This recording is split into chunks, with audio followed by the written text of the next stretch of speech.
Conks Corner, Conks Corner, Conks Corner, Conks Corner, Conks Corner, Conks Corner, Dexter. Welcome everybody to Conks Corner. My name is John Voth. This is Dexter, and we have been reading Harry Potter every single day since the quarantine. I've been doing it for the very first time. I've never read Harry Potter before, so don't spoil it in the chat. Don't reveal anything. Don't ask any leading questions, because we're very close to the end of the 5th book. I've never read this before, and it's all going crazy. It's going crazy at the end. And he really wants down, so I'm going to let him get down there. Today was a little bit of a harder day because my neck has been acting up. So I might be a bit tender today. So treat me nicely. Treat me nicely. I might be a bit more tender today. I'm going to take it a bit more easy. If something hurts me, I'm not going to do it, but I'll still, I'll lean into the characters in the bits. Okay, so they just arrived at the Department of Mysteries, which, Dexter's not even in his Dex cam. The Department of Mysteries to find out what is happening with Sirius, with Voldemort apparently having captured Sirius, if he's even in this building, and what this weapon is, right? So we'll, speaking of spoiled, who's more spoiled, Draco or Dudley? Oh, Dudley for sure, 100%. Okay, let's get into it. I'm gonna put on the glasses and the scar, the ye old scar. Here we go. I've been doing this so often. I've done this over 120 times now. I'm getting pretty good at it, right? Or should I change something about this scar? Is this scar good? Should it be more over to the middle or somewhere else? You let me know.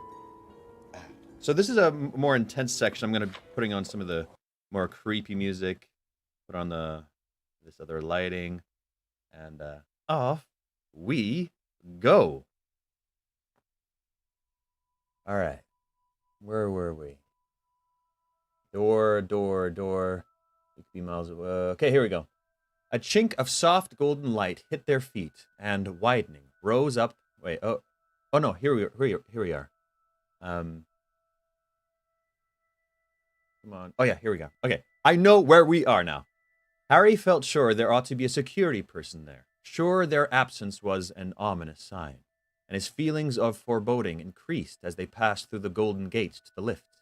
He pressed the nearest down button, and a lift clattered into sight almost immediately. I'm going to turn on the music for myself here. The golden grills slid apart with a great echoing clanking, and they dashed inside. Harry stabbed the number 9 button. The grills closed with a bang, and the lift began to descend, jangling and rattling. Harry had not realized how noisy the lifts were on the day he had come with Mr. Weasley. He was sure the din would raise every security person within the building, yet when the lift halted, the cool female voice said, "Department of Mystery," and the grills slid open. They stepped out into a corridor where nothing was moving but the nearest torches, flickering in the rush of air from the lift. Harry turned towards the plain black door. After months and months of dreaming about it, he was here at last. "Let's go," he whispered, and he led the way down the corridor, Luna right behind him, gazing around with her mouth slightly open. "Okay, listen," said Harry, stopping again within 6 feet of the door. Maybe a couple of people should stay here as a lookout, and how are we going to let you know something's coming?" asked Ginny, her eyebrows raised. "You could be miles away." "We're coming with you, Harry," said Neville. "Let's get on with it," said Ron firmly. "It should come down across your eye." "Across my eye? Like this? Da-dun-da-dun-da. I'm ready for this. Don't change it. Bad things might happen." Yeah. Okay. Harry still did not want to take them all with him, but it seemed he had no choice. He turned to face the door and walked forwards, just as it had in his dreams. It swung open, and he marched over the threshold, the others at his heels. Finally here! Finally here, after so many references and dreams, and we're going to find out what happens. I don't know. I am at a loss. They were standing in a large circular room. Everything in here was black, including the floor and ceiling. Identical, unmarked, handleless black doors were set at intervals, all around the black walls, interspersed with branches of candles whose flames burned blue. Their cool, shimmering light reflected in the shining marble floor made it look as though there were dark water underfoot. Oh, okay. 1 second here. Oh no, I can't do this right now. Someone shut the door, Harry muttered. He regretted giving this order the moment Neville had obeyed it.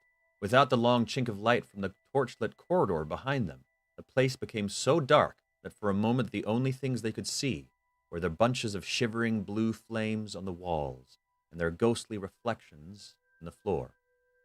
In his dream, Harry had always walked purposefully across this room to the door immediately opposite the entrance and walked on. But there were around a dozen doors here, just as he was gazing ahead at the doors opposite him, trying to decide which was the right one. There was a great rumbling noise, and the candles began to move sideways. The circular wall was rotating. Hermione grabbed Harry's arm as though frightened the floor might move too, but it did not. For a few seconds, the blue flames around them were blurred to resemble neon lines as the walls sped around. Then, quite as suddenly as it had started, the rumbling stopped and everything became stationary once again. Harry's eyes had blue streaks burned into them. It was all he could see. What was that about? Whispered Ron fearfully. I think it was to stop us knowing which door we came in through, said Ginny in a hushed voice. Harry realized at once she was right. He could no sooner identify the exit door than locate an ant on the jet-black floor, and the door through which they needed to proceed could be any one of the dozen surrounding them. How are we going to get back out? Said Neville uncomfortably. Well, that doesn't matter now, said Harry forcefully, blinking to try to erase the blue lines from his vision, and clutching his wand tighter than ever. We won't need to get out till we've found Sirius. Don't go calling for him, though, Hermione said urgently, but Harry had never needed her advice less. His instinct was to keep as quiet as possible. Where do we go then, Harry? Ron asked. I don't, Harry began. He swallowed. In the dreams, I went through the door at the end of the corridor, from the lifts into the dark room. That's this one. And then I went through another door into a room that kind of glitters. You should try a few doors, he said hastily. I'll know the right way when I see it. Come on. He marched straight at the door now facing him, the others following close behind him, set his left hand against its cool, shining surface, raised his wand, ready to strike the moment it opened, and pushed. This is like, it feels like they're in a pyramid. It feels like a pyramid. If they go through the wrong section, they're gonna die, or there's a trap, or the room's gonna crush them or something. That's how it feels like right now. Your lighting is perfect for this. Yeah, it is.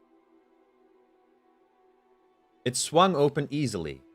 After the darkness of the first room, the lamps hanging low on golden chains from the ceiling gave the impression that this long, rectangular room was much brighter, though there were no glittering, shimmering lights as Harry had seen in his dreams.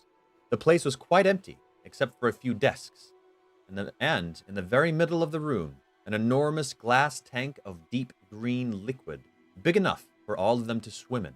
A number of pearly white objects were drifting around lazily in it. What are those things? Whispered Ron. Dunno, said Harry. Are they fish? Breathed Ginny. Aquavarius maggots, said Luna excitedly. Dad said the Ministry were breeding. No, said Hermione. She sounded odd. She moved forward to look through the side of the tank. The brains. Brains? Yes. I wonder what they're doing with them. Harry joined her at the tank. A bunch of brains? Bunch of brains floating around? What's going on? Harry joined her at the tank. Sure enough, there could be no mistake now that he saw them at now he saw them at close quarters.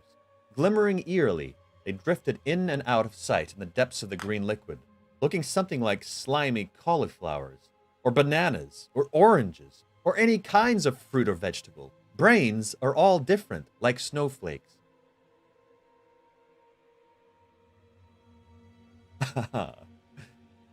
Let's get out of here, said Harry. This isn't right. We need to try another door. There are doors here too, said Ron, pointing around the walls. Harry's heart sank. How big was this place? In my dream, I went through that dark room into the second one, he said.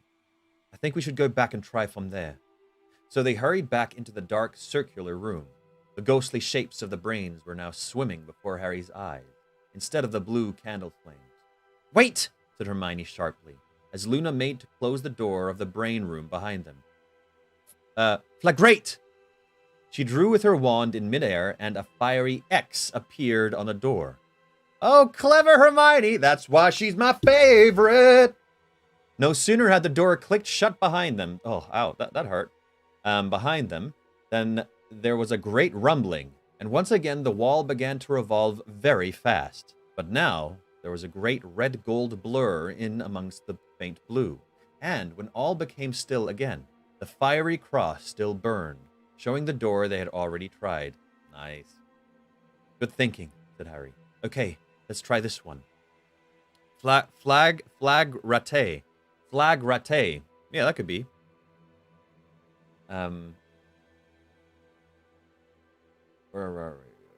Okay.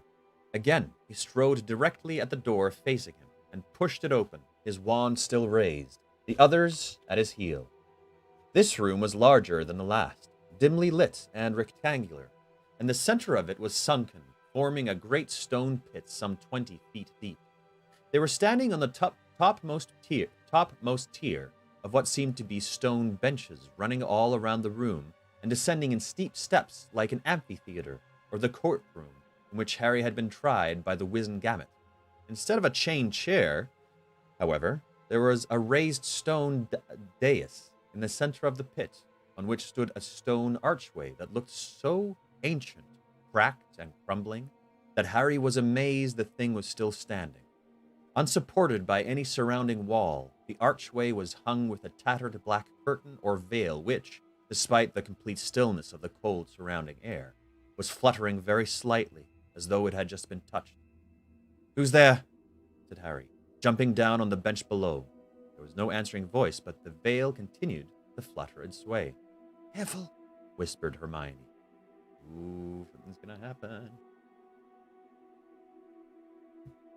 Harry scrambled down the benches one by one until he reached the stone bottom of the sunken pit.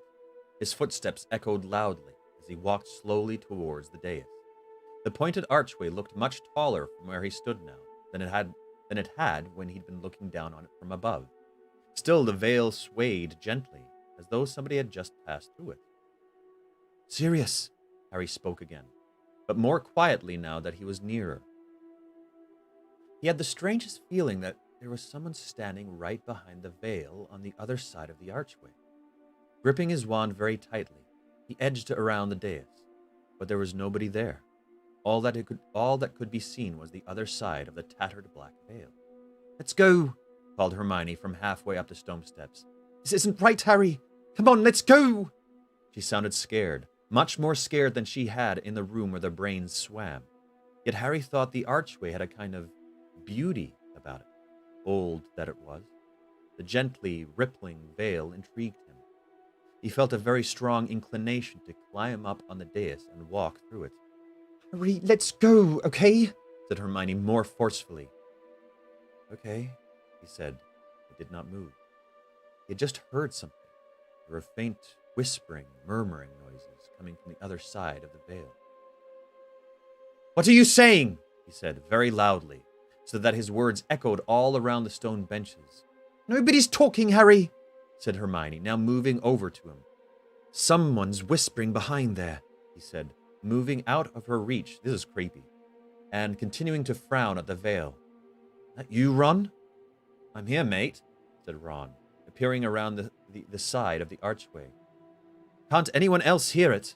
Harry demanded. "It's probably like only him and Luna can hear it." "Has something to do with death?"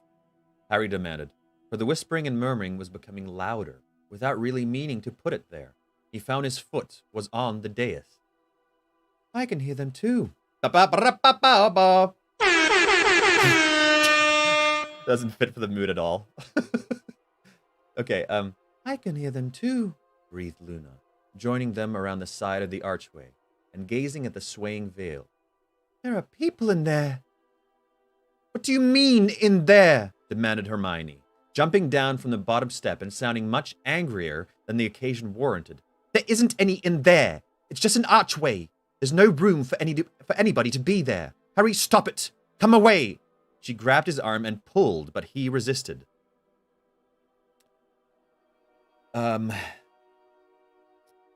Harry, we are supposed to be here for Sirius, she said in a high-pitched, strained voice. Sirius, Harry repeated, still gazing, mesmerized, at the continuously swaying veil. Yeah. Something finally slid back into place in his brain. Sirius. Captured, bound, and tortured, and he was staring at this archway. He took several paces back from the dais and wrenched his eyes from the veil. Let's go, he said. That's what I've been trying to... Well, come on then, said Hermione, and she led the way back around the dais. On the other side, Ginny and Neville were staring, apparently entranced, at the veil too. Without speaking, Hermione took hold of Ginny's arm. Ron grabbed Neville's, and they marched them firmly back to the lowest stone bench and clambered all the way back up to the door. What do you reckon that arch was? Harry asked Hermione, as they regained the dark circular room. I don't know, but whatever it was dangerous, she said firmly, again inscribing a fiery cross on the door. This is more mysteries than secrets. Brains, that thing, it's not getting solved. It's just this mysterious thing floating around. I bet they're not going to get solved until like a different book or something. Once more, the wall span and became still again. Harry approached another door at random and pushed. It did not move. What's wrong? Said Hermione. It's locked, said Harry, throwing his weight at the door, but it didn't budge. This is it then, isn't it? Said Ron excitedly, joining Harry in the attempt to force the door open. Bound to be. Get out of the way, said Hermione sharply. She pointed her wand at the place where a lock would have been on an ordinary door and said, Alohomora. Nothing happened. Sirius's knife, said Harry. He pulled it out from inside his robes and slid it into the crack between the door and the wall. The others all watched eagerly as he ran it from top to bottom, withdrew it, and then flung his shoulder again at the door. It remained as firmly shut as ever. What was more, when Harry looked down at the knife, he saw the blade had melted. Jeez. Well, it is the Department of Mysteries. Yeah, I know. But I was wondering if she has, like, the definition of mysteries that I read in that article or not. I understand that, Mark and G Chicago. I know. But I'm wondering what kind of mystery she was saying or defining as mysteries. Right, we're leaving that room, said Hermione decisively. But what if that's the one? Said Ron, staring at it with a mixture of apprehension and longing. It can't be. No, wait, it can't be. Harry could get through all the doors in his dream, said Hermione, marking the door with another fiery cross as Harry replaced the now useless handle of Sirius's knife in his pocket. You know what could be in there, said Luna eagerly, as the wall started to spin yet again. Something blibbering, no doubt, said Hermione under her breath, and Neville gave a nervous little laugh. The wall slid to a halt, and Harry, with a feeling of increasing desperation, pushed the next door open. This is it! He knew it at once by the beautiful, dancing, diamond-sparkling light. As Harry's eyes became accustomed to the brilliant glare, he saw clocks gleaming from every surface, large and small, grandfather and carriage, hanging in spaces between the bookcases or standing on desks ranging the length of the room, so that a busy, relentless ticking filled the place like thousands of minuscule marching footsteps. The source of the dancing, diamond-bright light was a towering crystal bell jar that stood at the far end of the room. Okay, you know what I'm gonna do? I'm gonna try to find some ticking clock sounds for ambience for this room. How about that? And I wonder if you can hear it because I'm doing it from my desktop. Okay, ticking clock sound. Ticking clock sound and animation for 12 hours. 8 hours. So I guess people do listen to this, right? Okay, wait. Can you hear that? Let me know if you can hear that or not. I just stopped it for 1 second. Now I'm going to turn it back on. Okay. Can you hear that?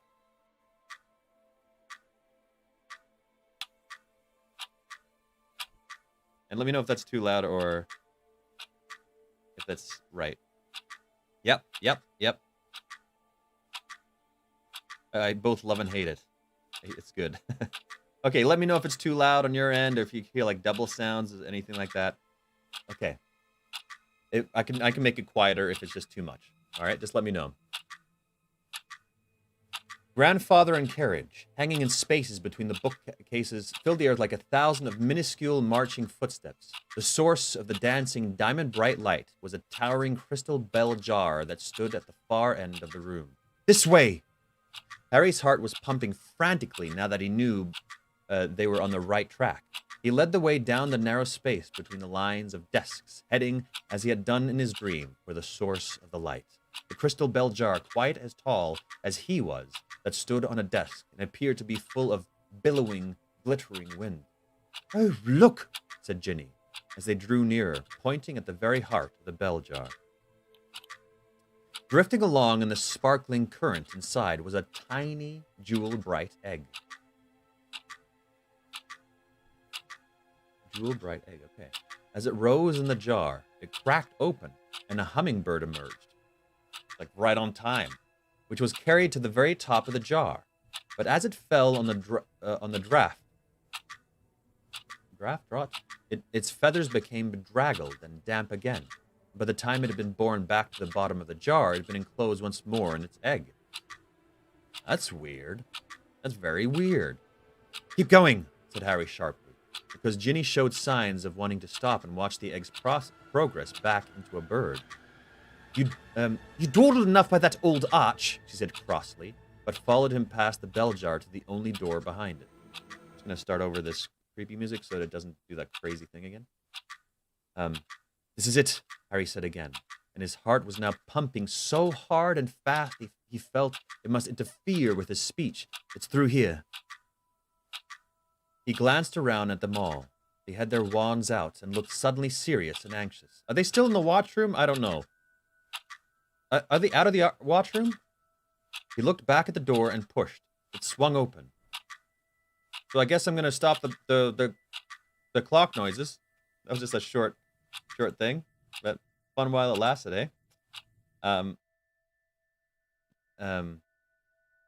He glanced around at them all. They had their wands out and looked suddenly serious and anxious. He looked back at the door and pushed. It swung open. They were there. They had found the place. High as a church and full of nothing but towering shelves covered in small, dusty glass orbs. They glimmered dully in the light, issuing from more candle brackets set at intervals along the shelves. Like those in the circular room behind them, their flames were burning blue. The room was very cold. Harry edged forward and peered down on one of the shadowy aisles between 2 rows of shelves. He could not hear or see the slightest sign of movement. You said it was row 19. Sorry, you said it was row 97, whispered Hermione. Yeah, breathed Harry, looking up at the end of the closest row. Beneath the branch of a blue glowing candle, protruding from it, glimmered the silver figure 53. We need to go right, I think, whispered Hermione, squinting to the next row. Yes, it's 54. If your wand's ready, Harry said softly. They crept forward. They crapped forwards. Here we come, Voldemort. They crept forward, glancing behind them as they went on down the long deserted. When you gotta go, it's toilet time. It's toilet time. Yep. I hate it when I crap forwards. Me too. I usually like to crap backwards, but sometimes...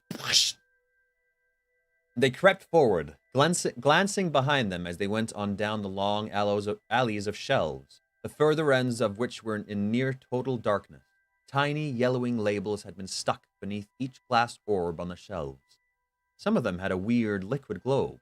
Others were as dull and dark within as blown light bulbs. They passed row 84, 85. Harry was listening hard for the slightest sound of movement, but Sirius might be gagged now, or else unconscious. Or, said an unbiding voice inside his head, he might already be dead. I'd have felt it, he told himself, his heart now hammering against his Adam's apple. I'd already know. 97, whispered Hermione. They stood grouped around the end of the row, gazing down the alley beside it. There was nobody there. He's right down at the end, said Harry, whose mouth had become slightly dry. You can't see it properly from here. And he led them between the towering rows of glass balls, some of which glowed softly as they passed. He should be near here, whispered Harry. No, he should be near here, whispered Harry, convinced that every step was going to bring the ragged form of Sirius into view on the darkened floor. Anywhere here. Really close. Harry, said Hermione tentatively, but he did not want to respond. His mouth was very dry. Somewhere about here, he said. They had reached the end of the row and emerged into more dim candlelight. There was nobody there. All was echoing, dusty, silent.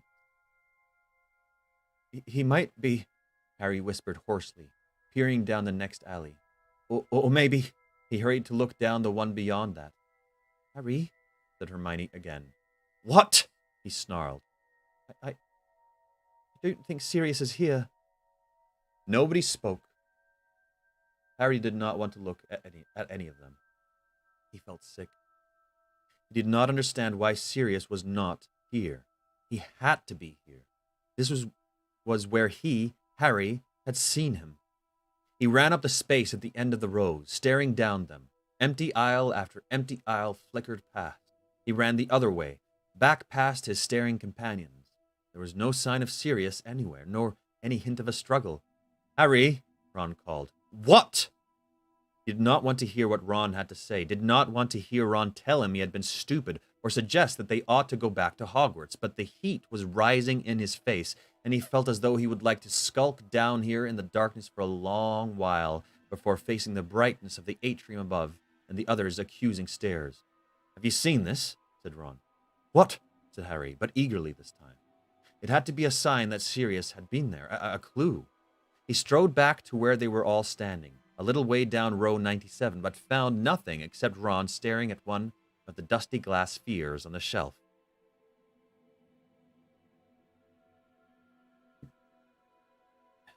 What? Harry repeated glumly. It's got your name on, said Ron. Harry moved a little closer. Ron was pointing at one of the small glass spheres that glowed with a dull inner light, though it was very dusty and appeared not to have been touched for many years.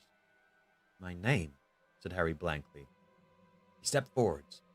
Not as tall as Ron, he had to crane his neck to read the yellowish label affixed to the shelf right beneath the dusty glass ball. In spidery writing was written a date of some 16 years previously, and below that, SPT to APWBD, Dark Lord and, in brackets, question mark, Harry Potter. SPT, APWBD. Wow, SPT to APWBD. Superior Prince Therence to a puny, weeny boy doll. Dark Lord and Harry Potter. Harry stared at it. What is it? Ron asked, sounding unnerved. What's your name doing down here? He glanced along at the other labels on the stretch of shell. I'm not here, he said, sounding perplexed. None of the rest of us are here. Huh? Oh, this is Ron, not Harry, okay. Harry, I don't think you should touch it, said Hermione sharply as he stretched out his hand. Why not? He said. It's something to do with me, isn't it? Don't hurry, said Neville suddenly. Harry looked at him. Neville's round face was shining slightly with sweat. He looked as though he could not take much more suspense. It's got my name on, said Harry.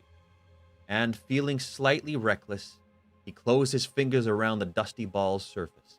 He'd expected it to feel cold, but it did not.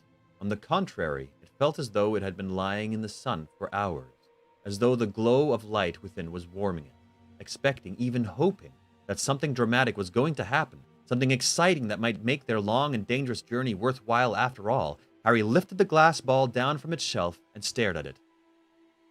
Nothing whatsoever happened.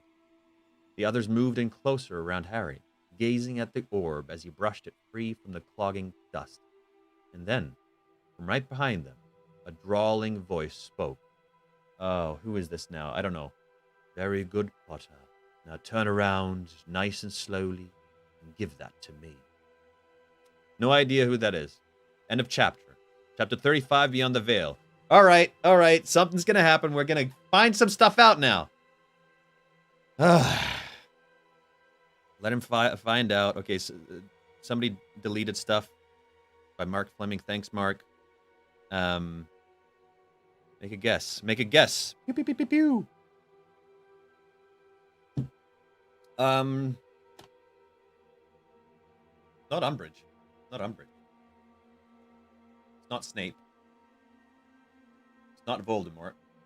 Who is it? Very good, Potter. Who is it? The names of characters and everything are failing me. Draco's dad. Is it Draco's dad? Let's see. Not a premonition. It's just a guess this time.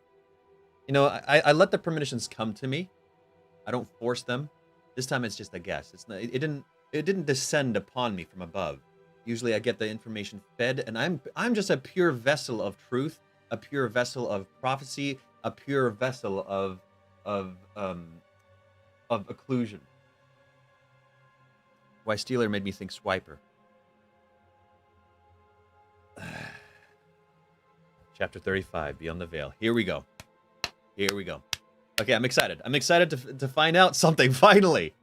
To finally know what's going to happen, or has been happening this whole time. Anything.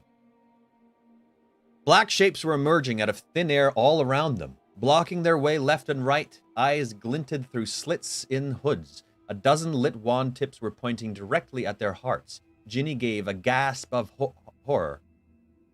Oh, I guessed right! Damn, son! I knew it! Woohoo! What a call! Okay, you gotta give that to me. That was a good call. That was a good call. Okay. To me, Potter, repeated the drawling voice of Lucius Malfoy as he held out his wand, palm up. Harry's insides plummeted sickeningly. They were trapped and outnumbered 2-1. To me, said Malfoy yet again. Where's Sirius? Harry said. Several of the Death Eaters laughed. A harsh female voice from the midst of the shadowy figures to Harry's left said triumphantly, The Dark Lord always knows. Always, echoed Malfoy softly. Now, give me the prophecy, Potter. I want to know where Sirius is. I want to know where Sirius is, mimicked the woman to his left. She and her fellow Death Eaters had closed in so that they were mere feet away from Harry and the others, the light from their wands dazzling Harry's eyes. You've got him, said Harry, ignoring the rising panic in his chest, the dread he had been fighting since they had first entered the 97th row. He's here. I know he is. The little baby woke up frightened and thought it dreamed was true, said the woman in a horribly mock baby voice. Who is this woman? Harry felt Ron stir beside him. Don't do anything, Harry muttered. Not yet. The woman who had been... if she's a new character or something like that, you know, give me some adjectives based in the book, please, to describe her so I can find a voice for her, but based in the book. But if it's not any kind of character that pops up very often, I'll just give her a voice. The woman who had mimicked him let out a raucous scream of laughter. You hear him? You hear him? Giving instructions to the other children as though he thinks of fighting us. Oh, you don't know Potter as I do, Bellatrix. Bellatrix. Bellatrix. Do I know her? I can't remember. Just keep the voice, it's perfect. Fool. She has a childish, shrill, dismissive tone of voice. The voice is good. Deranged, viper, intense, cruel. Snobby, rich, cruel. The voice is... She's a lady who was convicted with Barty Crouch's son. Right. That's what I thought. Haughty, also kind of intense, like a religious zealot or cult member. Bellatrix. Is it Bellatrix or Bellatrix or Bellatrix? Escape from Azkaban. Right. Yeah. She's been mentioned. I don't think we met her. Yeah, that's why her name sounded familiar. Okay. I know Sirius is here, said Harry, though panic was causing his chest to constrict, and he felt as though he could not breathe properly. I know you've got him. More of the Death Eaters laughed, though the woman laughed loudest of all. It's time you learn the difference between life and dreams, Potter, said Malfoy. Now, give me the prophecy. We start using wands. Go on, then, said Harry, raising his own wand to his chest height. As he did so, the 5 wands of Ron, Hermione, Neville, Ginny, and Luna rose on either side of him. Woo-hoo-hoo! Woo! The knot in Harry's stomach tightened. If Sirius really was not here, he had led his friends to their deaths for no reason at all. Bellatrix. Okay. Bellatrix. But the Death Eaters did not strike.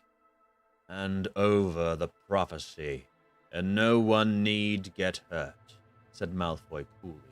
It was Harry's turn to laugh. Yeah, right, he said. I give you this. Prophecy, is it? And you'll just let us skip off home, will you?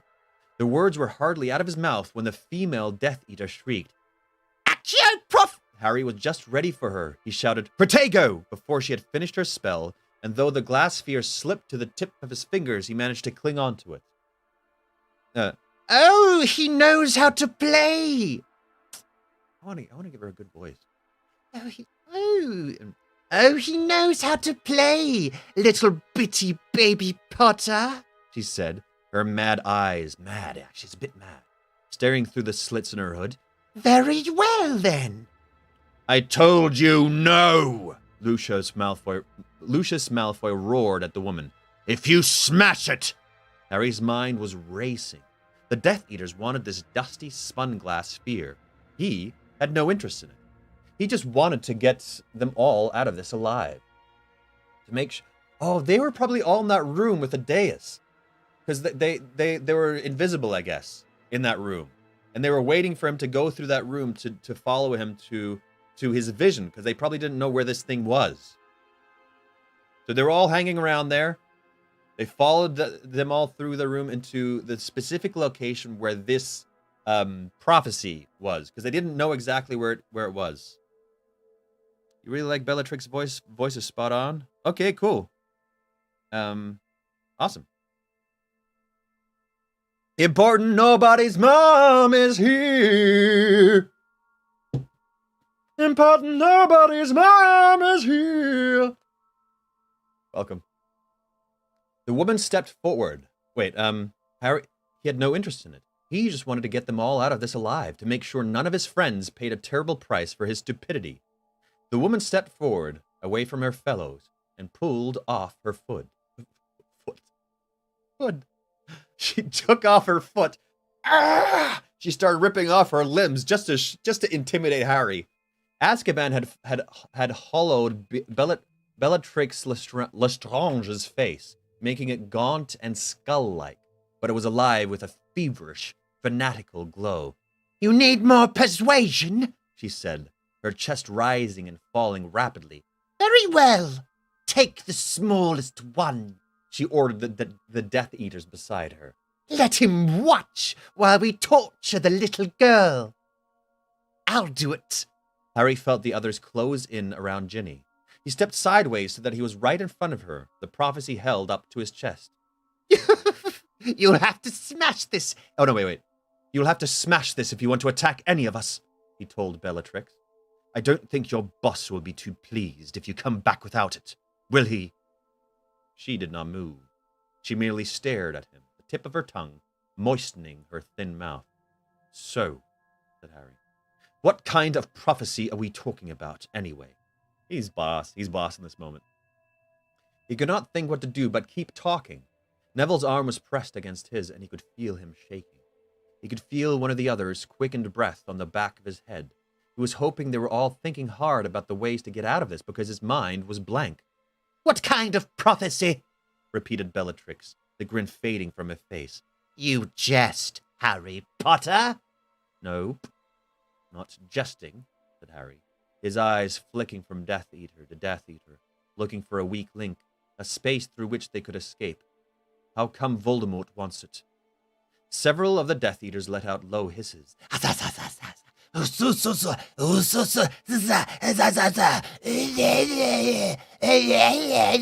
the one Death Eater who never learned how to hiss. Everybody else is going, and he's just going.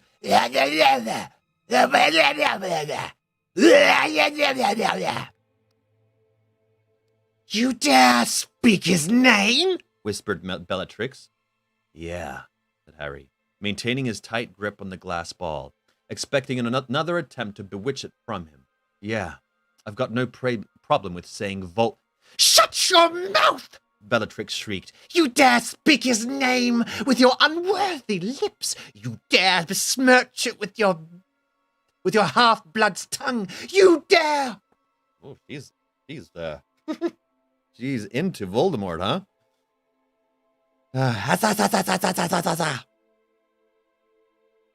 Didn't know that the Tasmanian Devil was a Death Eater. Did you know he's a half-blood too? Said Harry recklessly. Hermione gave a little moan in his ear. Voldemort? Yeah. His mother was a witch, but his dad was a muggle. Or has he been telling you, you lot, he's a pureblood? Stupefy! No! A jet of red light had shot from the end of Bellatrix Lestrange's wand, but Malfoy had deflected it. His spell caused hers to hit a shelf a foot to the left of Harry, and several of the glass orbs were shattered. Two figures, pearly white as ghosts, fluid as smoke, unfurled themselves from the fragments of broken glass upon the floor, and each began to speak. Oh. Their voice... Wait. Oh, they came out of the glass orbs. Okay. Their voices vied with each other, so that only fragments of what they were saying could be heard over Malfoy and Bellatrix's shouts. At the solstice will come anew, said the figure of an old, bearded man. Do not attack! We need the prophecy! He dares! He dares! Shrieked Bellatrix incoherently. He stands there, filthy half-blood! Wait until we've got the prophecy, bawled Malfoy. And none will come after, said the figure of a young woman. The two figures that had burst from the shattered spheres had melted into thin air. Nothing remained of them or their erstwhile homes, but fragments of glass upon the floor. They had, however, given Harry an idea. The problem was going to be conveying it to the others. You haven't told me what's so special about this prophecy I'm supposed to be handing over, he said, playing for time. He moved his foot slowly sideways, feeling around for someone else's. Your Bellatrix is great. How do you do it? I don't know. Is the music too loud? Not that loud? Okay, I'm going to turn it down a little bit for y'all again. For Mark's sensitive ears. Let me know if that's better or not.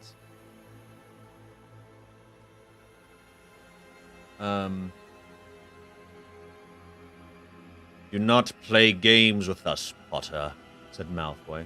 I'm not playing games, said Harry, half his mind on the conversation, half on his wandering foot. And then he found someone's toes and pressed down upon them.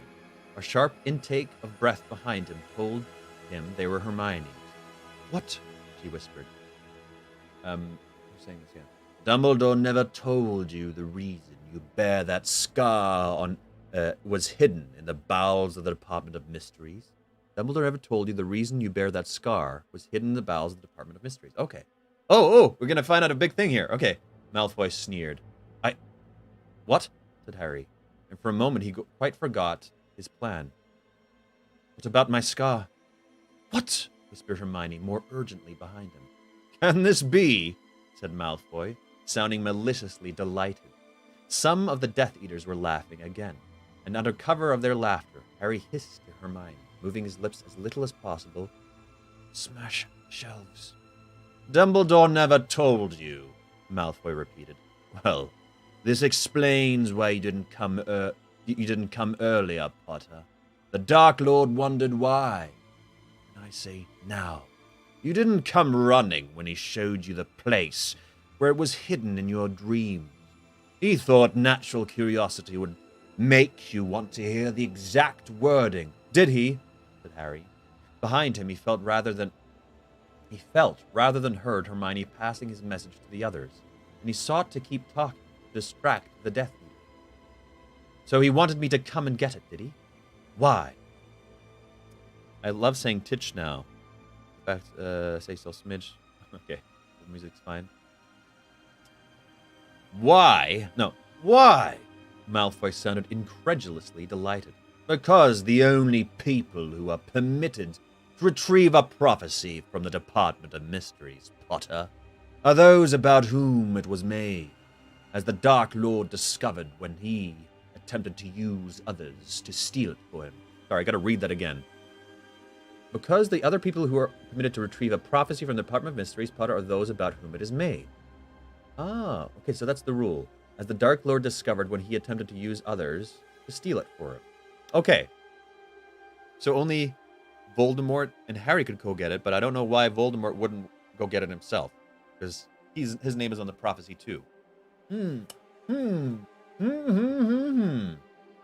why did he want to steal a prophecy about me? About both of you, Potter. About both of you. Haven't you ever wondered why the Dark Lord tried to kill you as a baby? Harry stared into the slitted eye holes through which Malfoy's gray eyes were gleaming. Was this prophecy the reason Harry's parents had died? The reason he carried his lightning bolt scar? Was the answer to all this clutched in his hand? Someone made a prophecy about Voldemort to me, he said quietly, gazing at Lucius Malfoy, his fingers tightening over the warm glass sphere in his hand. It was hardly larger than a snitch, and still gritty with dust, and he's made me come and get it for him. Why couldn't he come and get it himself? It's like I'm Harry. It's like I'm an all-powerful wizard that everyone should fear. Weird.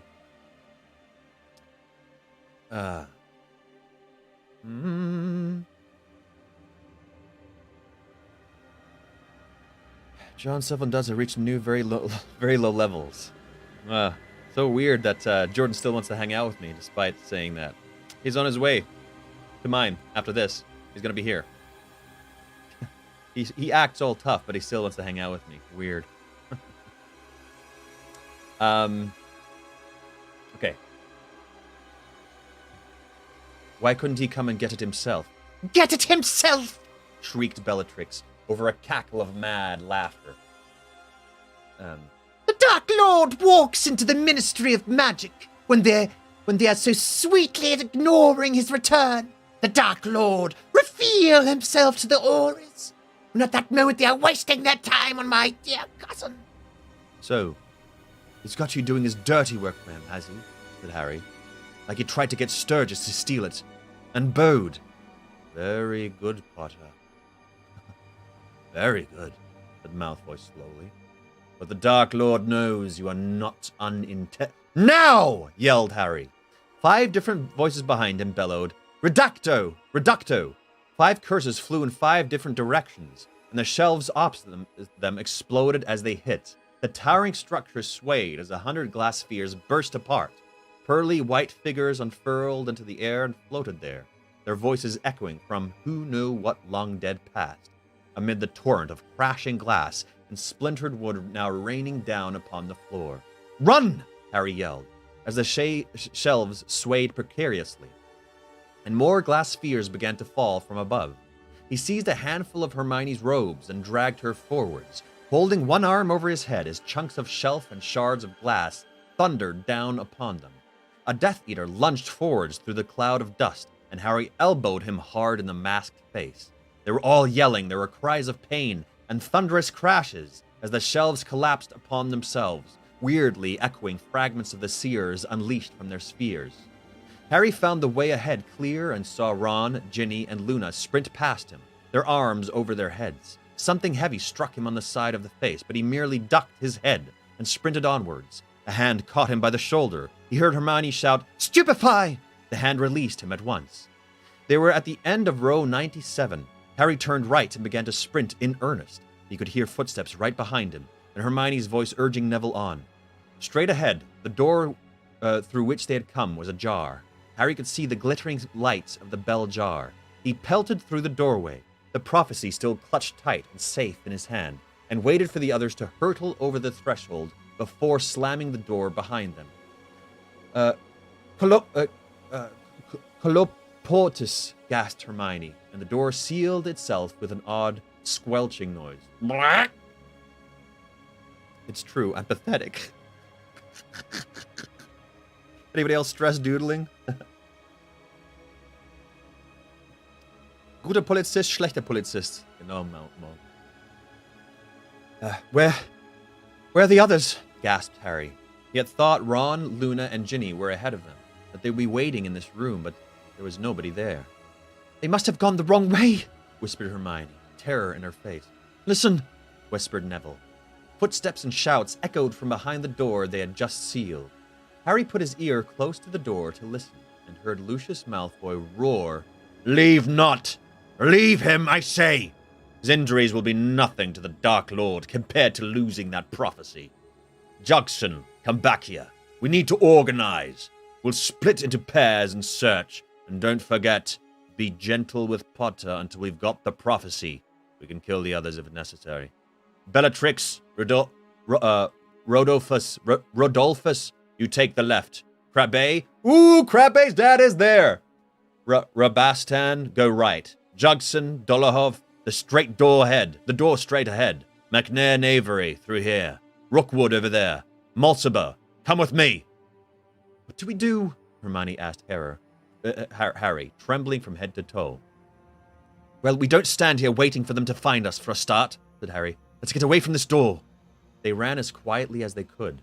That was a really good evasive maneuver on Harry's part. Yep, really good. Which one do you hate most, Bellatrix or Umbridge? Umbridge, I don't know anything about Bellatrix. They ran as quietly as they could, past the shimmering bell jar where the tiny egg was hatching and unhatching, towards the exit into the circular hallway at the far end of the room.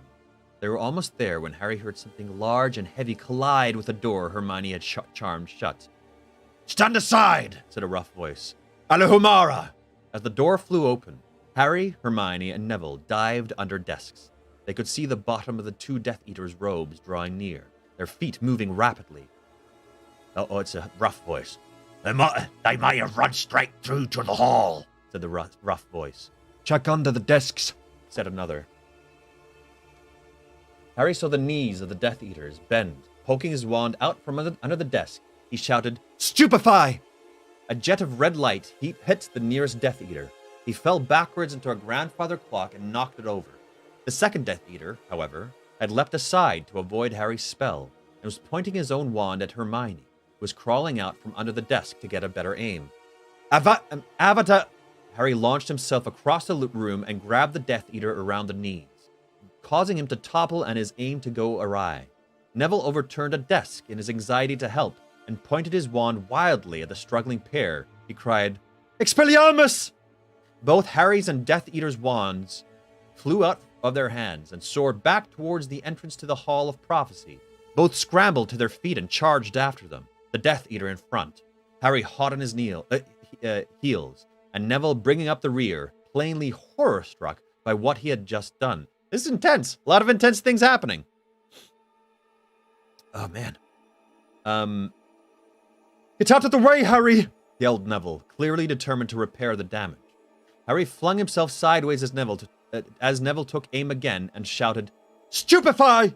The jet of red light flew right over the Death Eater's shoulders and hit a glass-fronted cabinet on the wall full of variously shaped hourglasses.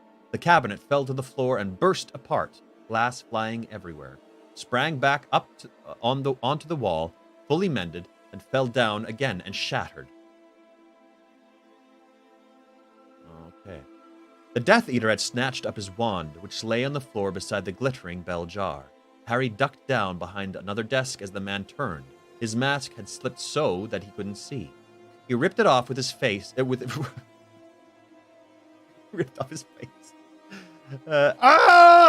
He ripped it off with his free hand and shouted, "Stupefy!" screamed Hermione, who had just caught up with them. The jet of red light hit the Death Eater in the middle of his chest. He froze, his arm still raised. His wand fell to the floor with a clatter, and he collapsed backwards towards the bell jar. Harry expected to hear a clunk, for the man to hit solid glass and slide off the jar onto the floor. But instead, his head sank through the surface of the bell jar as though it were nothing but a soap bubble, and he came to rest, sprawled on his back on the table, with his head lying inside the jar full of glittering wind. "Accio wand!" cried Hermione. Harry's wand flew from a dark corner into her hand, and she threw it to him. "Thanks," he said. "Right, let's get out." "Look out!" said Neville, horrified. He was staring at the Death Eater's head in the bell jar. "Tear off that face."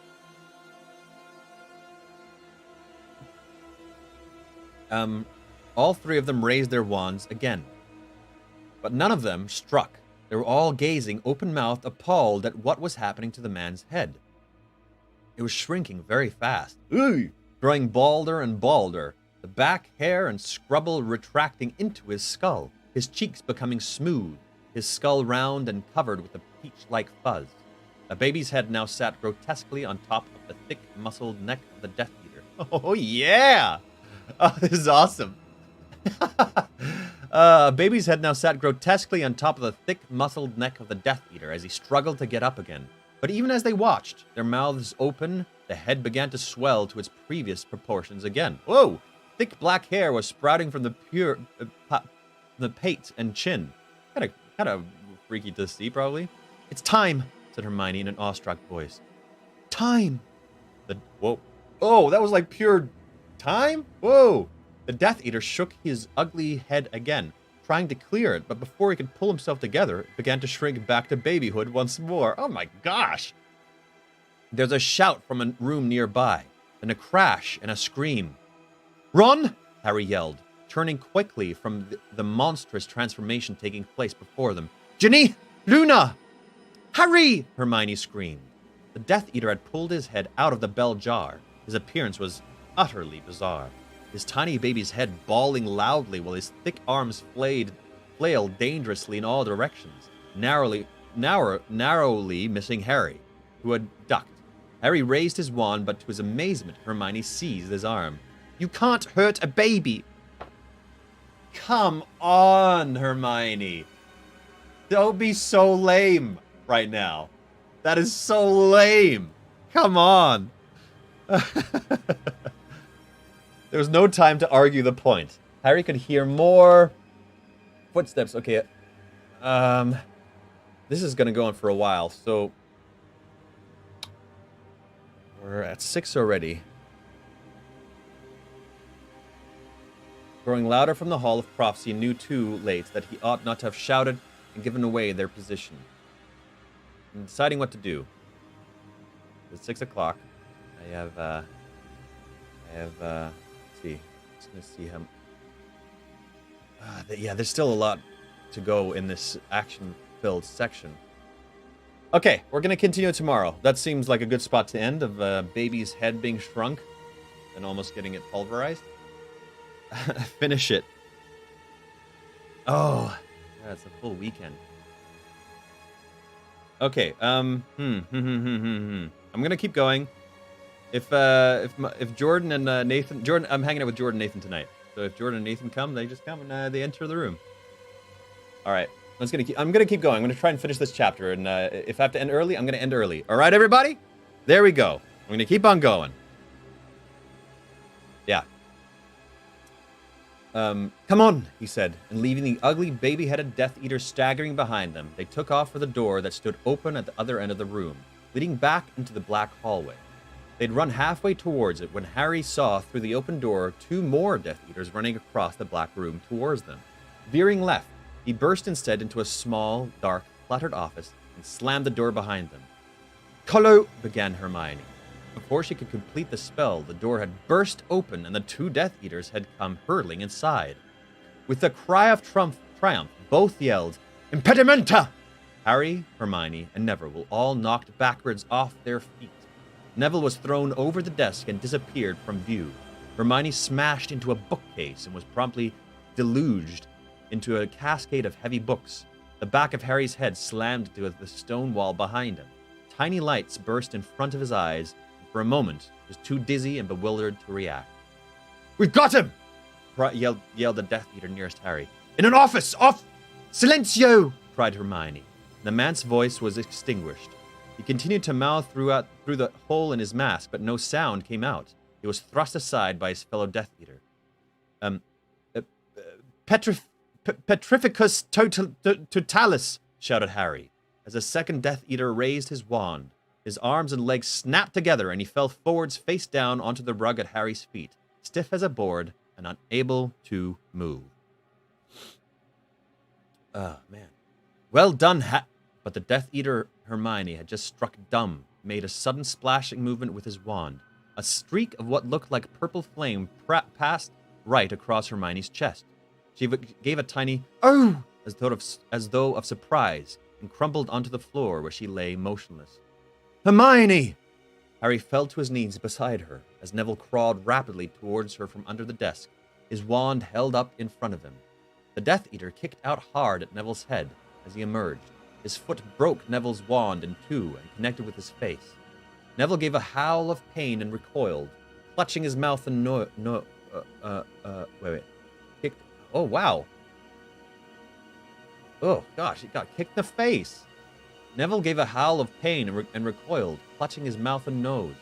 Harry twisted around, his own wand held high, and saw that the Death Eater had ripped off his mask and was pointing his wand directly at Harry, who recognized the long, pale, twisted face from the Daily Prophet.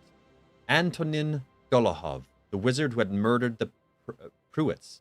Okay, give me some adjectives for Antonin, please. Dolohov grinned. With his free hand, he pointed from the prophecy still clutched in Harry's hand to himself, then at Hermione. Though he could no longer speak, I guess he's not going to speak. His meaning could not have been clearer. Give me the prophecy, or you get the same as her. "Like you won't kill us all anyway, the moment I hand it over," said Harry. Brute, not a nice bloke. Yeah. A whine of panic inside his head was preventing him thinking properly. He had one hand on Hermione's shoulder, which was still warm. He did not dare look at her properly. "Don't let her be dead. Don't let her be dead. It's my fault if she's dead." "Whatever you do, Harry," said Neville fiercely from under the desk, lowering his hands to show a clear, broken nose and blood pouring down his mouth and chin. "Don't give it to him." Then there was a crash outside the door, and Dolohov looked over his shoulder. The baby-headed Death Eater had appeared in the doorway, his head bawling, his great fists still failing uncontrollably at everything around him.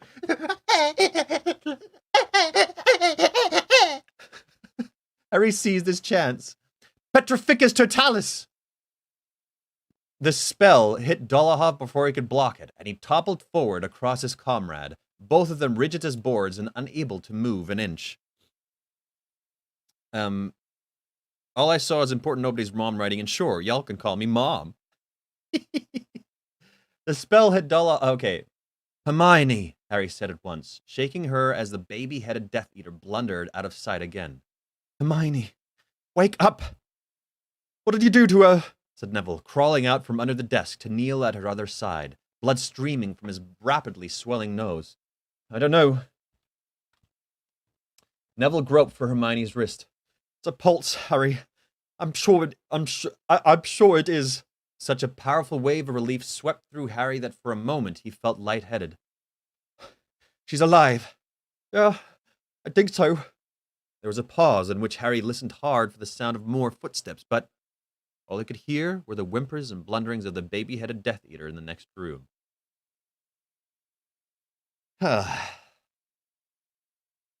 Neville, we're not far from the exit, Harry whispered. We're right next to that circular room.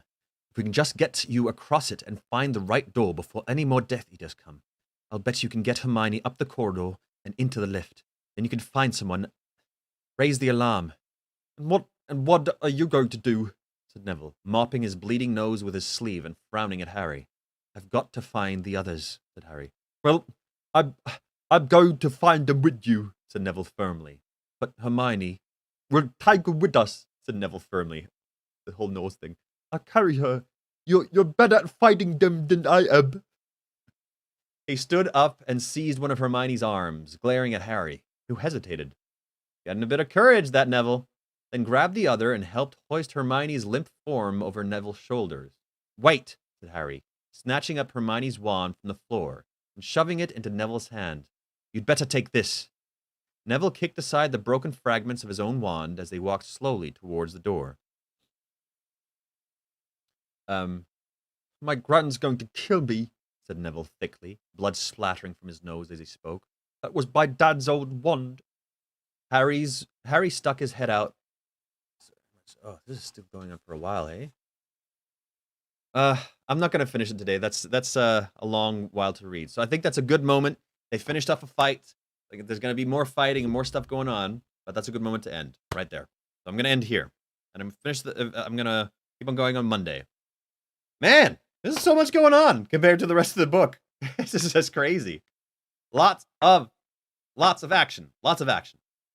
All right, I'll leave a tiny little bit of room here for questions. Nothing leading, please. No leading questions. Just any kind of questions, interaction that you got. I'm sorry, a bit of courage. Sure, a lot of courage. Neville is the best. He's pretty cool right now. Everyone who went here with Harry has balls of steel. True. Yeah, and it's not finished. I wouldn't have expected that from you.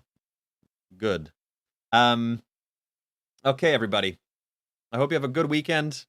Wherever you are, I know you're tuning in from all over the world, which is really nice. I hope those who are in quarantine are doing well, that it loosens up, that you get to go and see people and do things a little bit more. A bit more leniency here in Vancouver. Yeah, I hope you're doing well. Just know that you're loved, you have value, you have meaning, and don't forget to love the person in front of you. Because I don't think hate works. All right, everybody. I'll see you on Monday. Much love. See you then.